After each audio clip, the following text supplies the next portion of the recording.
Montreal Mayor Soraya Martinez Ferrada joins us to talk about a couple of different things, but we're going to start. Mayor, thank you, by the way, for the time this afternoon. Let's start by talking about what's been going on, and I know the city is working really hard and has worked to make sure the people who were caught out there over the weekend had a place to stay warm. How did that entire effort go? Oh, hi, Aaron. Well, we did everything we could in terms of making sure that everybody would find a warm shelter, especially, as you know, the people that are right now are in the streets of Montreal, but also the people that were affected by the electric The power outage. failure, yeah. Yes, power failures. Thank you. So we wanted to make sure they had somewhere to go because it lasted way longer than it was expected. Yeah.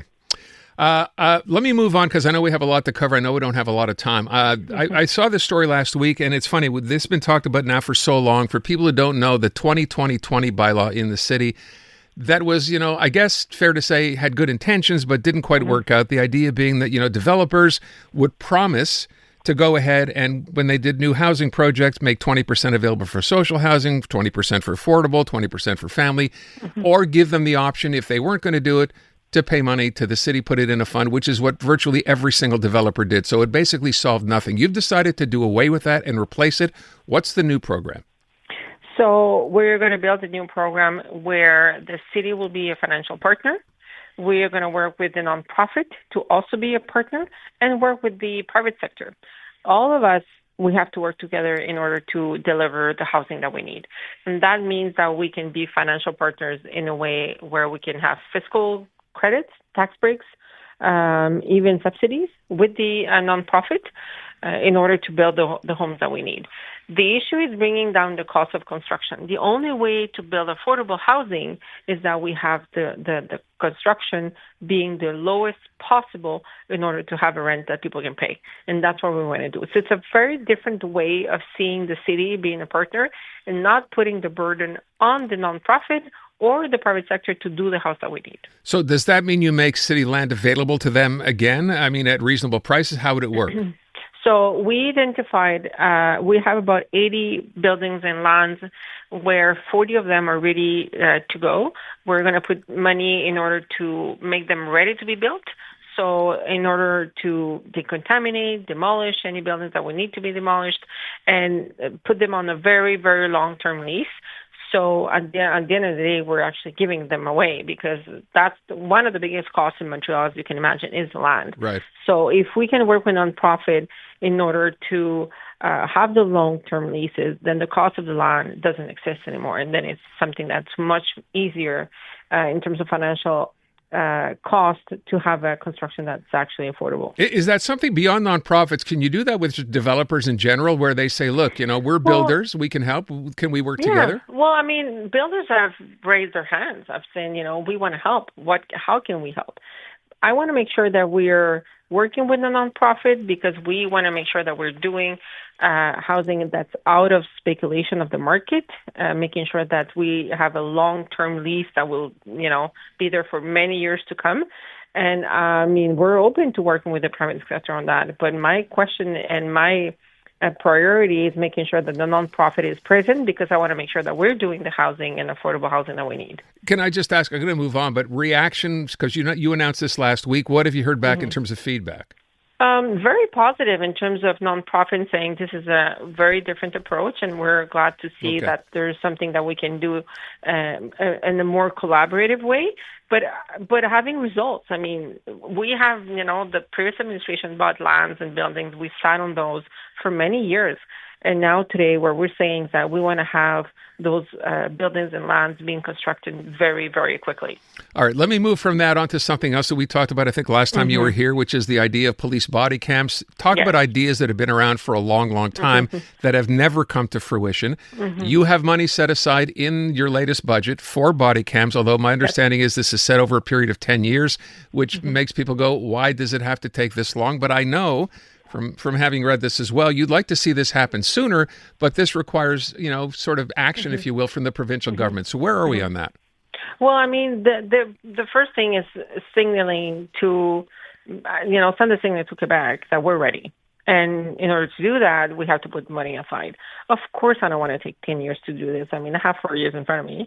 I don't think I can be, I hope I can do this more quickly, but I do need the government of Quebec because there's a part of that the money that Quebec will put in this, it's important in terms of the technology needed behind the cameras. There's also technology needed by the police department and also the jurisdictions in terms of legal process that will, also comes with the body cam. So the City of Montreal can do this alone, but the City of Montreal needs to send a signal to Quebec that we're ready and we're serious about doing this with Quebec.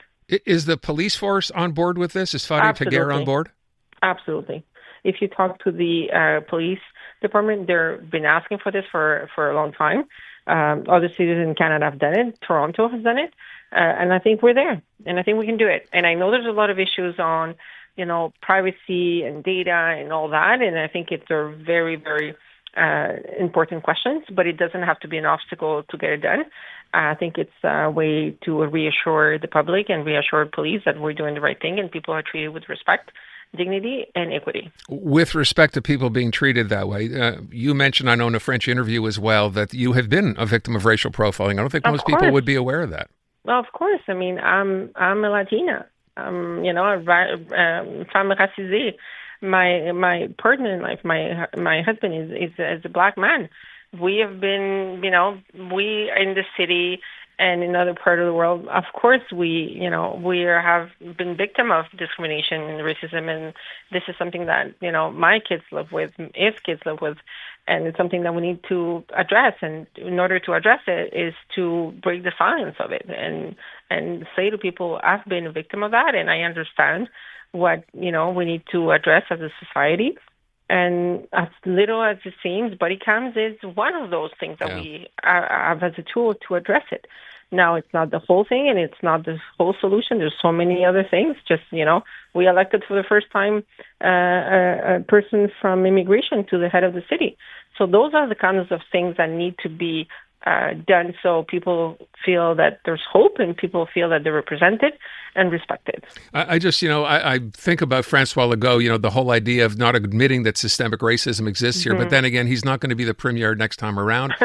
Have you had conversations with other provincial parties on this? Not yet, but I think, the campaign that's coming at the government Quebec in the next few months, it's a good opportunity for the City of Montreal to request a few things and talk to the government. And any party that wants to govern Quebec will need to work with the City of Montreal, which is the heart and soul of the economy and social fabric of Quebec. I mean, we have almost 50% of our GDP, it's from Montreal. So it is a city of very importance, and I think our voices will need to be heard by all parties, and hopefully we'll get some engagements from our parties. So as we wrap up, I just want to ask you, non-specific item. You've been mayor now for a couple of months. What's it been like? It's been fun. I mean, it's a privilege to be able to run the city and represent the whole citizens of Montreal as mayor.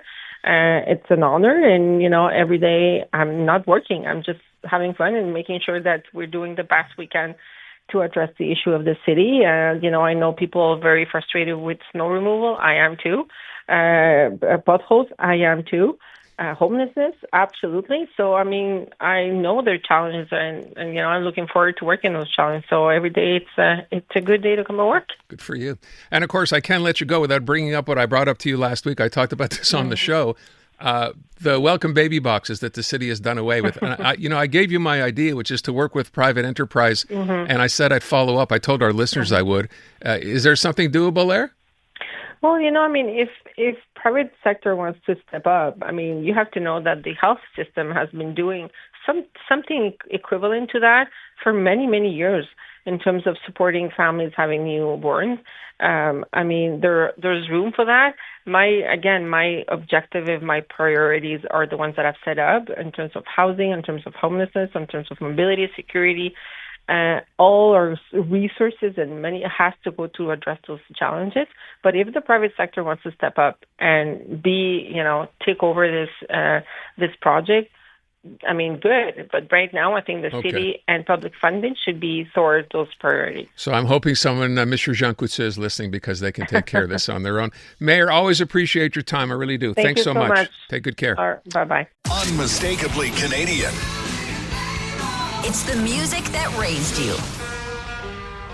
The artists raising the bar. Hi, this is Bryan Adams. Hey, my name's Brett Emmons. I'm from the Glorious Sons. Hi, I'm Nelly Furtado. Made in Canada. The station that champions Canadian music. Loud, proud, and all yours. No passports required. Just press play. Tap into Made in Canada now on iHeartRadio.ca Or the free iHeartRadio app.